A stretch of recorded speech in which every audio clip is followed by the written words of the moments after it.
Hey, I promise no Calvin Klein questions. Why? No, I just seemed like that's all everybody was asking, and I just watched it on the internet, and I'm like, what's the big deal? It's beautiful. Thank you. It's so not a big deal, but ask away if you like. I don't mind. Oh, okay. No, it's all right. I want to talk about this movie. Okay. First of all, what do you think of spritzer girls? Do you run to them or run away from them?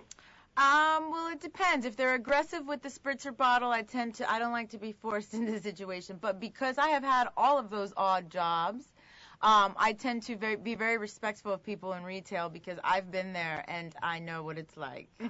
Now you made me feel bad about my question. I was trying to make fun of them, because I run from them.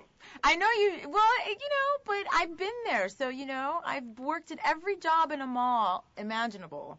So I respect all of them. I'm like, oh, yeah, I've been there. I know how it is. Now, you got all these juicy parts in this movie. I'm assuming that the best one is the bad girl.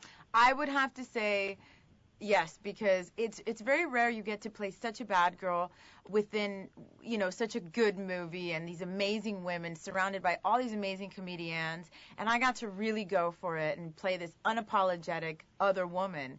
And normally I'd be a little cautious of doing that because they're, I don't like to feel exploited or, and this was an all-female cast, total girl power, yet, really, really funny and really great. Yeah, if I understand correctly, there's no men whatsoever on screen anytime. There is no men whatsoever on screen anytime, not even in the background. There's not even a shadow that looks like a man.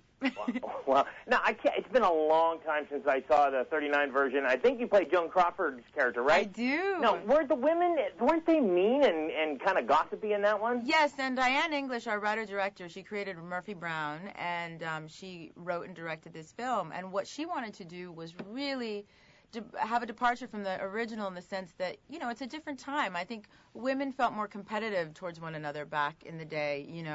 I think now we have so much more opportunities and, we're not all fighting for the rich guy because we can kind of do it on our own, and there's more of a sisterhood out there. So she really brought it to 2008 and wanted to represent the modern woman.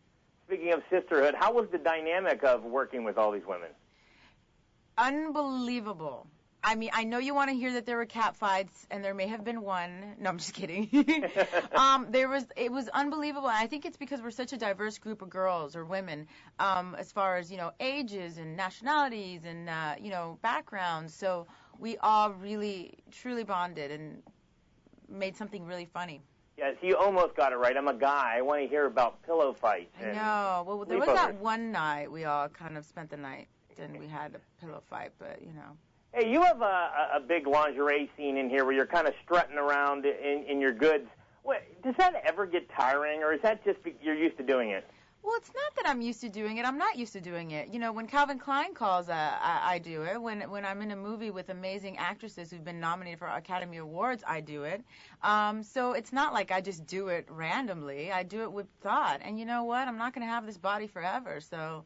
if something makes sense and there's a role that makes sense, whether it's Training Day where Denzel won an Oscar or, being a part of Calvin Klein, it's like I do it on my terms. I certainly don't just take off my clothes for the pleasure of anybody else.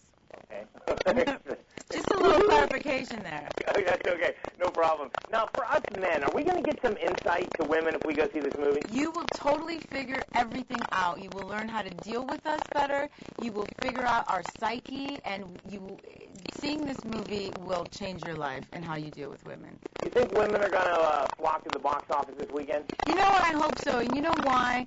It's not just that this is an amazing film, but if women go to see this, what Hollywood will realize is that it's not such a boys' club, and women will have better roles, and we'll see more opportunity, not only for women, but women of color to be in film. And it's all a good thing. So I really ask from the bottom of my heart, let's support one another, and let's go see this film, because it's really good.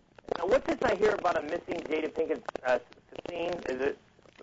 Oh, Jada and Jada plays a lesbian in the film, and we had a kissing scene, which would have been fun, I mean, as far as, like, my character's so out there that she kind of can go either way. But that ended up being cut, and,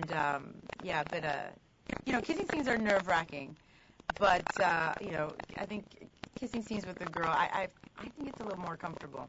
may I just say thank God for DVDs. That's all I got. Yes. Yeah. Hey, and I got to ask you about The Spirit. Looks like the coolest movie, kind of like a Sin City. Well, it's the creator of 300, the creator of Sin City, and Frank Miller, who's a genius, and he's directing. This is him directing his film, The Spirit, based on Will Eisner's comic book, and it comes out Christmas Day, and it is amazing. I mean, even if you're like, it's just visually stunning. It's so exciting. Well, let's just end with a big girl power, woohoo! And you are awesome. Thank you, love. Much. Thank you so much. I hope you like it.